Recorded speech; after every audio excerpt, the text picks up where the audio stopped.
Like, I remember when I was homeless in Washington State, like, there was sometimes when I would, like, crash with friends or, like, sleep on a couch and shit. But there was, like, when I was homeless, like, I had nowhere to go. I remember for a like, 3-week period, I slept in the bed of my homie's pickup truck. Unless it was, like, raining outside, and then I slept in the cab. At the time, I think I had just got a job at Denny's, like a month prior, and I ain't had enough money to, like, get an apartment or nothing. So, like, some nights when it was, like, real rainy, I would, like, rent a hotel at the extended stay down the street. And then when I didn't have money, or like I knew I had to work later, or I would just hang out at work. Cause like if somebody was working, they give me free food. And then like at 9, I would just go into the bar that we had and get drunk. But during the day I had shit to do. And so I would just go to Barnes and Noble. Cause they had like chairs and shit. Unfortunately, I don't like reading because my eyes, like I read slow and that shit hurt. It's not a comfortable act. It's not relaxing for me to read. Like 100-page book that's 10 hours or more of reading for me and pain.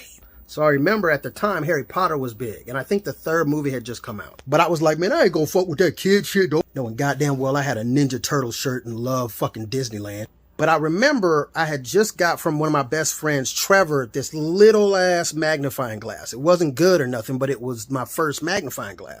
Picked up the first Harry Potter book. No, it was the 2nd Harry Potter book. I picked up the 2nd Harry Potter book. Sat down in the chair, started reading it, and I ended up reading for 8 hours. My head hurt, my eyes hurt, but I loved it. So after that, every day, I would just go to Barnes & Noble and spend 8 to 10 hours there reading Harry Potter books. And like, aside from like some books that my mom got me for about space, them Harry Potter books are the only books after college that I have like voluntarily read with like my eyes, like not on tape or nothing. I've been talking a lot about Harry Potter, and this is supposed to be about being homeless, and so I'm gonna get back to that. Anyway, so I was homeless, right? And I went to work one day, and I started coughing up blood. And I had felt bad and shit, but my boss was like, hey, you're coughing up blood, maybe you should go to the hospital. And I was like, it's fine. And then I coughed up some more blood and almost passed out, so he drove me to the hospital. Turns out I had pneumonia. I had walking pneumonia. They put me on a ventilator for a few hours, and they tried to do some fluid type shit. But then when I left, like they finally let me go after like